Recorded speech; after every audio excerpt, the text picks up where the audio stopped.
तलाक लेने के ख़यालात शादी के 30 से 40 साल के बाद भी लोगों को आते हैं, और शादी के विदिन 6 महीने, 3 महीने, साल के अंदर भी नए शादीशुदा जोड़ों को भी आ रहे होते हैं। अगर आप बिल्कुल नए कपल हैं और आपको ये ख़यालात आ रहे हैं, सोचें आ रही हैं, शौहर से दूर हो जाऊँ, या हस्बैंड को लग रहा है कि ये बीवी ठीक नहीं है, तो दिस इज़ वेरी नॉर्मल। एक ही चीज़ याद रखें, यही ख़यालात, यही सोचें 30 से 40 साल के बाद भी शादी के आ रही होती हैं। अगर ना आ रही होती तो उस साल में तलाक़ें ना हो रही होती, तब भी कपल्स की जो कि 25 से 30 साल के बाद, मतलब 50 से 60 साल की उम्र में भी काफ़ी लोगों की तलाक़ें होती हैं। उसकी वजह ये होती है उधर भी यही मसाइल चल रहे होते हैं। तो बात समझने की इम्पॉर्टेंट जो है कि ये आ रहे हैं ख़यालात, तो ठीक है, कोई बुरी बात नहीं है। इख्तलाफात होते हैं, कॉन्फ्लिक्ट्स होते हैं। क्यों? जब दो लोग जो कि डिफरेंट बायोलॉजिकल एस्पेक्ट, दिमाग डिफरेंट है, सोचने का अंदाज़ डिफरेंट है, बिहेव करने का अंदाज़ डिफरेंट है, ख्वाहिशात डिफरेंट है, माहौल डिफरेंट है, फैमिली डिफरेंट है, तो जब दो लोग आपस में लड़ेंगे तो वहाँ पे क्यों एक सिंक्रनाइजेशन या एक सिमेट्री नहीं होगी, इख्तलाफात रहेंगे। अब दूसरा पहलू कि कुछ लोग या लड़कियां या लड़के भी स्पेशली अपने बहुत करीबी रिश्तेदारों के, दोस्तों के, फैमिली के, या ऐसे दूर के लोगों के मशवरों से और इंतहाई एक बेवकूफ़ाना एक्ट करते हैं कि वो शादी को छोड़ देते हैं, तलाक ले लेते हैं, खुला ले लेते हैं, और उससे जज्बात में आके उनके मशवरों पे अमल करके। उसकी वजह ये क्या होती है? देखिए, इस तलाक से, रिश्ता छोड़ने से ये जो सोचें आ रही हैं वो वसवसे होते हैं। बहुत दफ़ा जब भी इंसान की लड़ाई, गुस्सा आया तो इंसान का दिल करता है यार ये बंदा मेरे लिए ठीक नहीं है, ये बंदी मेरे लिए ठीक नहीं है, ये घर मेरे लिए ठीक नहीं है। ये हर दूसरे दिन, हर महीने बाद, हर हफ्ते के बाद, हर साल के बाद एक नई एपिसोड आ रही होती है। तो इम्पॉर्टेंट चीज़ ये याद रखनी कि मियाँ बीवी के ताल्लुक को तोड़ने में, ख़त्म होने में सबसे ज़्यादा खुशी जो होती है वो शैतान को होती है। अब वो जो शैतान जो होता है वो आपके इंसान के रूप में भी आता है। अल्लाह ताला ने कुरान में आखिरी सूरह फलक और नास में है, उसमें अल्लाह ताला ने ये हमसे कहा है कि दुआ मांगे अल्लाह ताला की पनाह के शैतान के शर से बचाओ जो कि जिन और इंसान की शक्ल में आता है।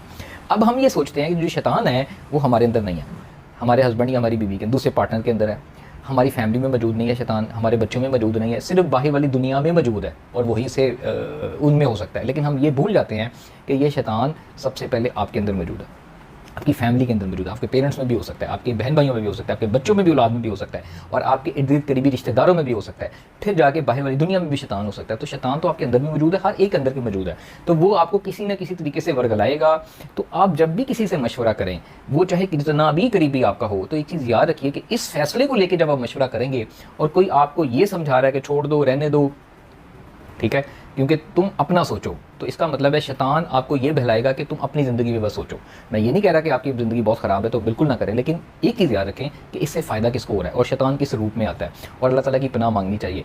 तीसरा ये एस्पेक्ट है कि बहुत ज़्यादा कपल्स ये होता है कि लड़कियाँ भी स्पेशली मेरे पास जब आती हैं तो वो शादी के डिसीजन में बहुत जल्दी कर लेती हैं, बजाय इसके कि उससे पहले टाइम ले, सेपरेशन होकर देख लें, अलग होकर देख लें, देखें अपने आप को, देखें कि हम रह भी सकते हैं कि नहीं अलग। क्योंकि शादी का एक जो फ़ैसला है और शादी का डिसीजन ये है, बहुत सारे लोग लाइफ़ की एडजस्टमेंट नहीं कर पाते। लाइफ़ की एडजस्टमेंट क्या होती है? एक नए फेज़ के अंदर लाइफ़ की एडजस्टमेंट होती है। आप बचपन में थे, स्कूल जाते हैं, स्कूल जाने का दिल नहीं करता, बच्चे को ज़बरदस्ती लेके जाते हैं स्कूल, रोज़ जाता है, रोता है, पहला महीना एडजस्टमेंट नहीं होती, नए दोस्त होते हैं, नया माहौल होता है, फिर आहिस्ता आहिस्ता एडजस्ट कर देता है। कई बच्चे नहीं पढ़ते।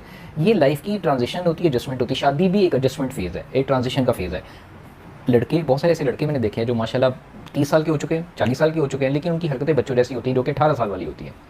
वो अपनी वैसी ज़िंदगी गुजारना चाहते हैं। वो चाहते हैं हमें कोई समझाने वाला ना हो, कोई कंट्रोल करने वाला ना हो, हम बड़े नहीं होना चाहते, हम वैसी लावाली जिधर मर्जी जाएँ, जब मर्जी जो मर्जी करें, और बीवी हम पे कंट्रोल ना करे, बीवी हम पे रोके टोके ना। बच्चों की भी जिम्मेदारियाँ, माँ बाप की जिम्मेदारियाँ हैं, लेकिन उनका जो अंदर सा बचपन है वो बड़ा नहीं हुआ।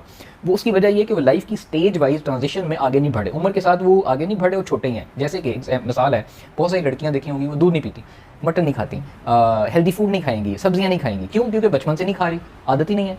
बड़ी हो गई हैं लेकिन 50-50 साल उम्र हो गई है तो दिल नहीं करता। उसकी वजह ये है कि उस लाइफ की ट्रांजिशन के साथ, उम्र के साथ उन्होंने अपनी हैबिट्स को, अपनी चेंजेस को अडॉप्ट नहीं किया कि वो करना है जो ज़रूरी है। शादी हमेशा याद रखिए वो करने से बनती है, उससे जज्बात से नहीं चलेगी। जो सही है वो गलत है, जो आपके लिए ठीक है, आपके घर के लिए ठीक है, बच्चों के लिए ठीक है, हस्बैंड के लिए ठीक है, फैमिली के लिए ठीक है, बहुत सारे एस्पेक्ट को देके, पहलुओं को देके, दीनी पहलुओं को देके कि अच्छा है या बुरा है, गलत है, ठीक है, फिर जाके उससे राइट एंड रॉन्ग के फैसलों को के ऊपर शादी जो है वो चलती है, सिर्फ वक्ती उससे जज्बात में, दूसरों के मशवरों से। और आप में अगर मैच्योरिटी नहीं आई, आप में शादी की जिम्मेदारियाँ नहीं आई, आप अपनी उम्र के लिहाज से अभी भी छोटे रहना चाहते हैं, बच्चों जैसे रहना चाहते हैं, वही ख्वाहिशात पे चलना चाहते हैं, तो शादी में मुश्किलात आएंगी। तो ये छोटी सी चीज़ें थी, बेसिक टिप्स है। डिटेल में मैं फिर इंशाल्लाह इस मौजू पर वीडियो बनाऊंगा। तो इन चीज़ों को मद्देनज़र रखते हुए अपने रिश्ते में जहाँ जहाँ प्रॉब्लम्स आ रही हैं उसको आप ठीक कर सकते हैं, बेहतर कर सकते हैं और गाइडेंस ले सकते हैं, काउंसलिंग ले सकते हैं। देखिए, बजाय इसके कि आप डिवोर्स लेके बाद में हमारे पास डिप्रेशन के लिए आएँ, बहुत सारी कपल्स और पार्टनर और लड़के और लड़कियां शादी ख़त्म करके, डिवोर्स लेके, खुला लेके, सब कुछ बंद करके अपनी तरफ से कि जी बहुत उन्होंने फैसला कर लिया, फिर जब हमारे पास आते हैं तो फिर डिप्रेशन में होते हैं। वो कहते हैं हम बिल्कुल ठीक हैं, हंस रहे होंगे, आंखों से आंसू होंगे, बॉडी ख़राब होगी, सेहत ख़राब होगी। इसका मतलब ये है कि वो कह तो रहे हैं हम बिल्कुल ठीक है, हमने फैसला अपनी तरफ से बड़ा अच्छा ले लिया, लेकिन बाद में पछताना होगा, बाद में रिग्रेट्स होंगे, बाद में पछतावे होंगे। ज़िंदगी एक नई ट्रांजिशन में, नई जब चीज़ों पे उसके बाद शुरू होगी, वो बहुत ख़तरनाक होगी, उस पर आप कोप अप नहीं कर सकते। तो इस वजह से बजाय इसके कि बाद में आके आप सेशंस लें, पहले सेशन ले लें, शादी से पहले सेशन ले लें, शादी करने से पहले सेशन ले लें, और शादी के दौरान भी अगर प्रॉब्लम आ रही 2 भी सेशन ले लें काउंसलिंग के, वो बड़े आपके लिए फ़ायदेमंद होंगे। बहुत शुक्रिया।